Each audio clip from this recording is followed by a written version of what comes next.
Welcome back to the test server. We've got Grazzler, Iron God, that I'll be covering today. He's a Void Legendary Champion, a new Void Legendary Champion added to the pool of Voids. And fortunately enough, he seems to be like a good one, right? It's not diluting the pool so much.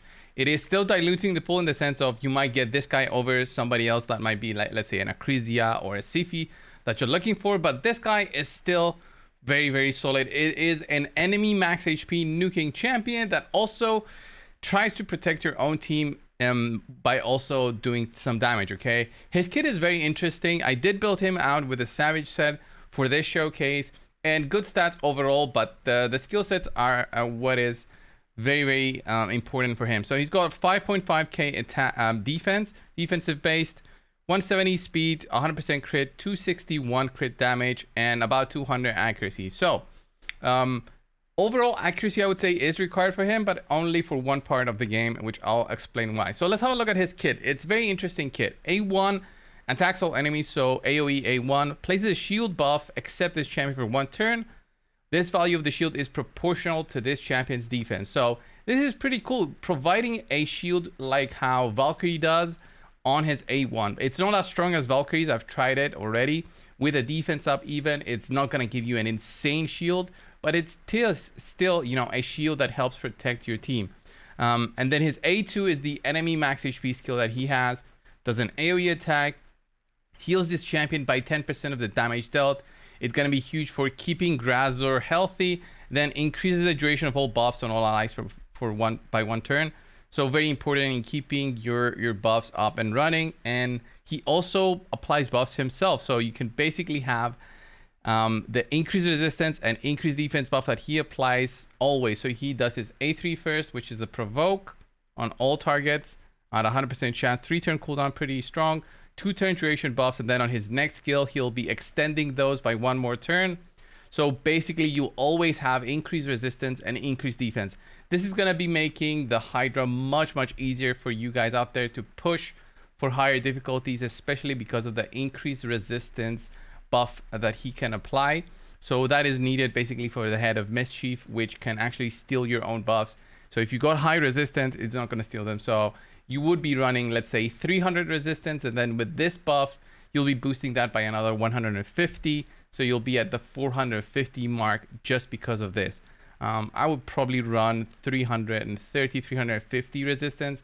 And then with this buff, you're going so high, like 500s, which is going to make it much easier to resist and only have that 3% chance to be, you know, your buff stolen. And then he's got a very interesting passive. Also, this wall won't fall. That's a passive. This passive, by the way, has no cooldown. Whenever this champion is attacked, heals all allies except this champion by 70% of the damage received. So this might seem like bad, but he's still healing them by a lot, and he's going to be healing himself through his A2, which is a enemy max HP skill, by the way, guys. Only heals by 35% of the damage received from boss attacks. It's still very strong. 35% of the damage received from boss attacks is still very good. But remember, he's defensive based, so you'll be running him with high defense, so he won't be receiving that much damage anyway. This effect has no cooldown, and then the active effect places an unkillable buff on the champion for one turn before receiving a fatal hit. So yeah, that's the active effect. Pretty strong for a 4-turn cooldown. Can definitely be used in probably clan boss. He's gonna be worth it either way.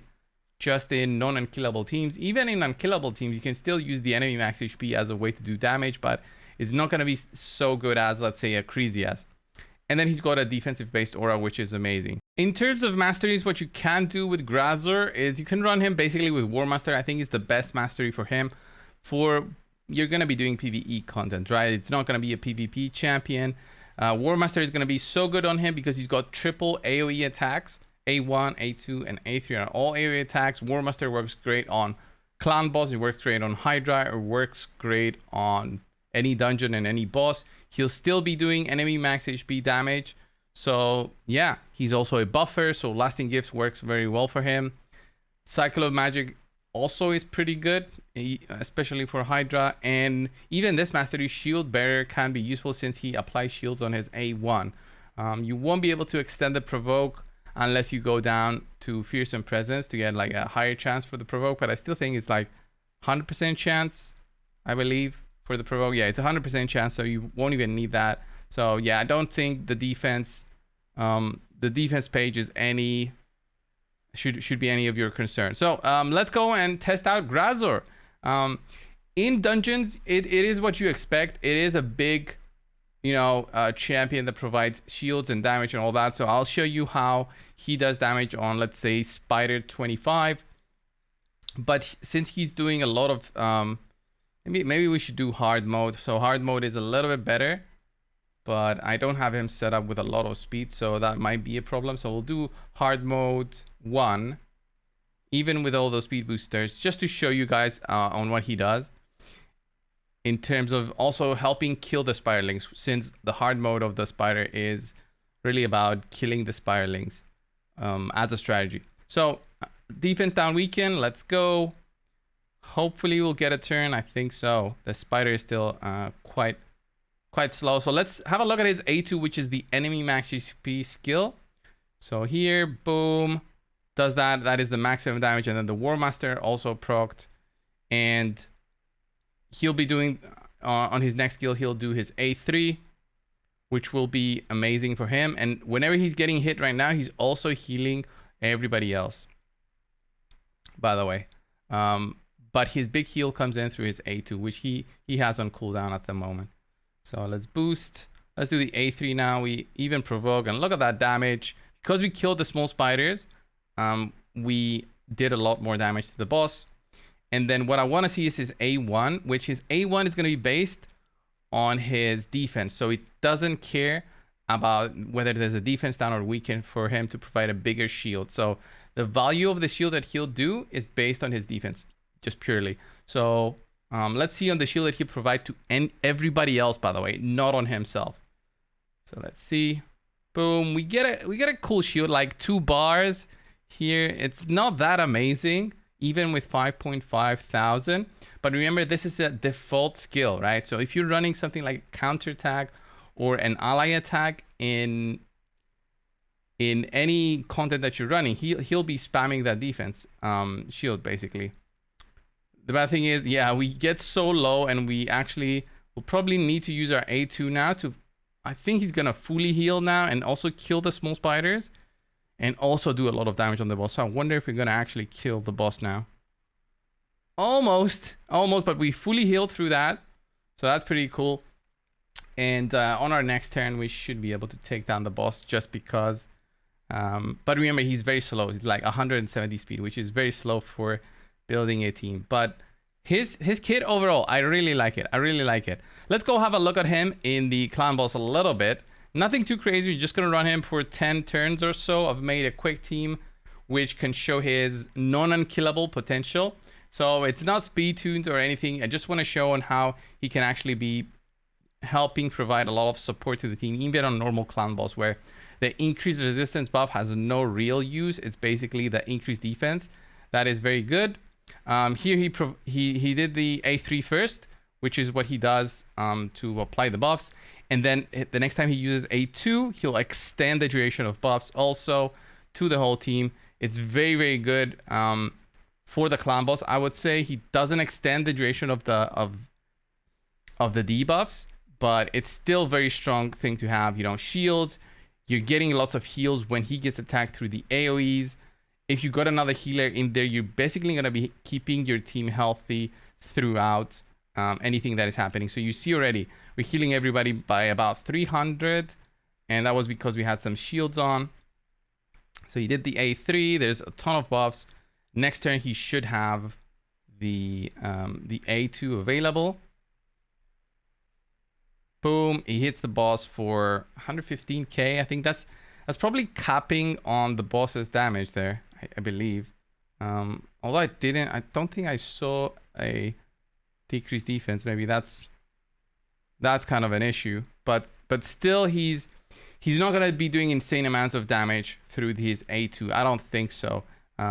Because all the enemy max HP skills cap out at a specific point. So that's why you don't see the seers in clan boss teams. You don't see Armigers, you don't see Cold Hearts and Clown Boss teams. You don't really use those champions since those skills do not work very well and they do have longer cooldowns. And yeah, okay, we did 10 turns. We're gonna have a recap of all the damage. Basically, the Poisoner's doing the most from this, but you can see the heals. Like he's healing by a lot based on the damage that your team receives. And you can see that throughout the fight, even at such low speeds of 170, he has been extending the duration of buffs. And with something like a Battle Khazar in there, he's just helping the team be healthy for extended periods of time because of the extension. So we get stunned there, which is the big damage. And the stun, by the way, cannot be resisted. So don't think that the increased resistance would help you with anything. It's an unresistible stun. So yeah, look at that. Look at that heal. 3.2 thousand. Just because we used our... we have that passive. So when he uses his A1, he provides that shield to everybody. It's a 1-turn duration shield, I believe. So it's not that great, but it's still something very, very useful. And I think he can even be used in the Doom Tower on the Scarab boss as an example. So let's end this battle and see the recap of him. So he did, throughout this fight, he did like a 3.3 million damage. Let me move my big head. Look at that. Yeah. 3.3 million damage compared to the poisoners like Dark Kill, Battle Khazar, Draco Morph. Very, very strong in the sense of, like, he's got attacks, but he is depending his damage based on whether there's the poisons on. So Battle Khazar gives him that boost. He needs the defense down. He needs the weekend. He still did good amount of damage. Even Lydia did some good amount, but I'm guessing this was through her blessing that she was able to do some damage. Same thing with Draco. And even Battle Khazar, all of them have Brimstone. So one of them must have also applied it for extra damage. He had nothing. So imagine this guy with Brimstone as well. Yeah, you can reach some good amounts of damage and also be providing a big deal of support to the team.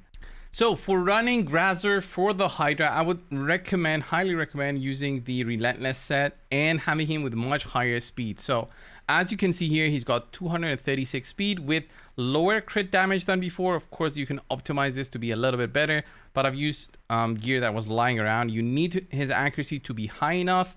373 is where it's at the moment. And yeah, your masteries are pretty much going to stay the same. He's going to be there to be as a utility of both providing damage, heals, shields, and also that increased resistance and increased defense will be huge for helping all of your champions stay alive a little bit more. The increased defense is huge, especially. So I've built this team, which I normally use as my brutal team, okay? But I'm gonna try it on the Nightmare mode because of that increased resistance. We're gonna see on how this goes and the increased defense on whether my team can actually cut it for Nightmare and how he performs basically because of the gear changes that we did. Remember, Relentless is so good on all champions. And look at that, extra turn, he'll do his A2. Look at that, 350k across the board. Wow, that was a really strong A2. And remember, it's only a 3-turn cooldown. This guy is rocking the Hydra, I would say, for sure. And we got the weak hits now coming in from our team. But look at all the buffs that everybody has. We got the increased resist. I wonder who the Mischief Head will be targeting right now. Oof. It went for my Royal Guard. It's going to be an issue because I'll need to have a good target for the Head of Mischief. But yeah, I've got Relentless gear on my damage dealers so that they can take extra turns, and by doing that, they'll be able to... Wow, look at how hard he hits. He hits very, very hard. I did not expect him to hit that much.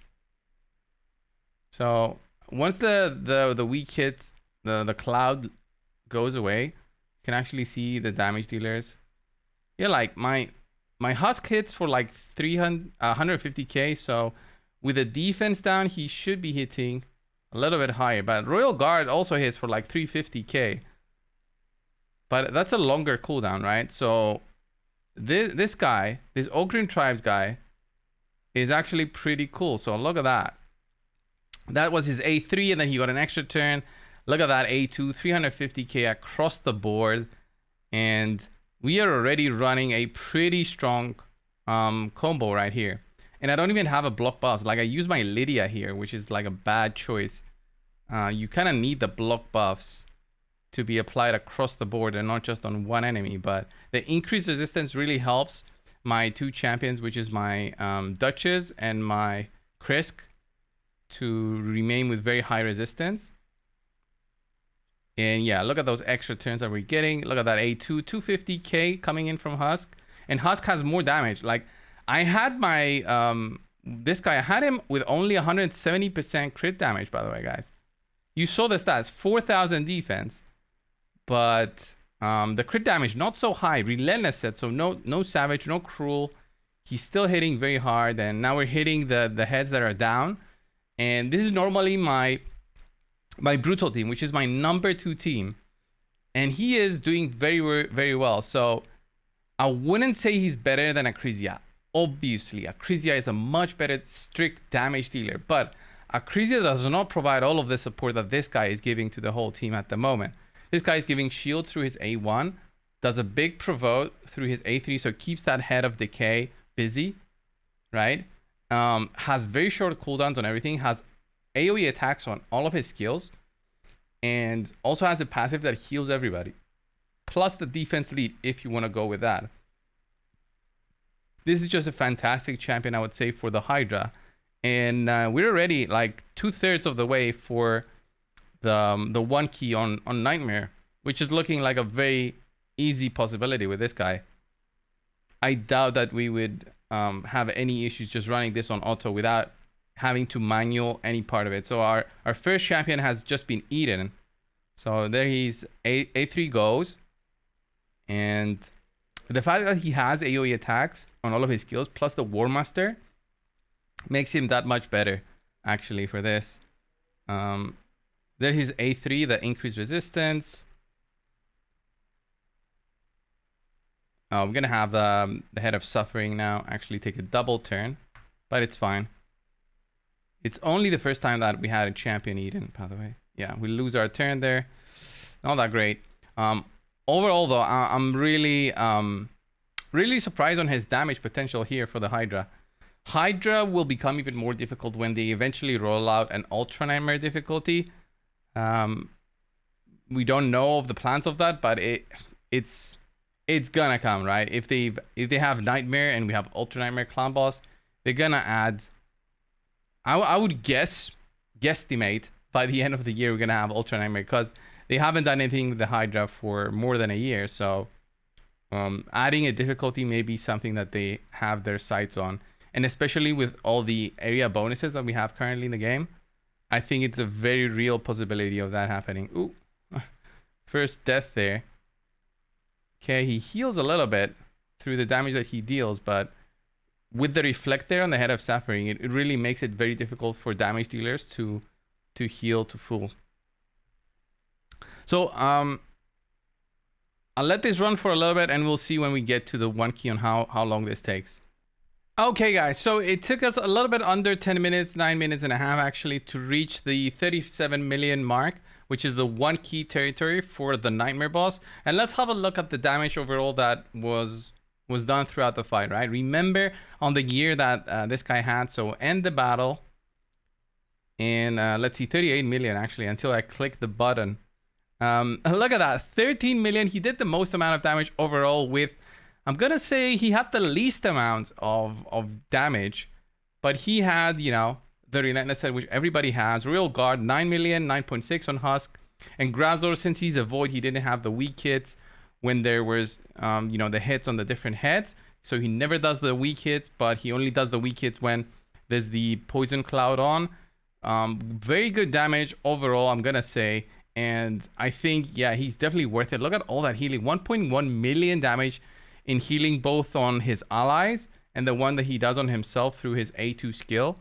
So yeah, definitely a very, very strong champion that I would recommend booking out and using in most content, especially the Hydra. If you're having issues there in pushing, he's going to be the key in there. And if you got something like a Krisk, they go so well together because of the increased duration of buffs. But even if you don't have a Krisk, he's going to be key in there in your team. regardless. Okay, so even if you don't have a crystal, you have something else like an Ugo. You can use Ugo instead, and Grazer will be the one extending the buffs, and Ugo will be there as a support healing. And you'll need to have something else, maybe like a decreased attack to help mitigate the damage. But you saw on how he basically upgraded my Brule team to be able to 1-key in a good time. Under 10 minutes is a good time for 1-keying. I think my Acrisia team takes like 7 minutes on good runs. So yeah, pretty strong.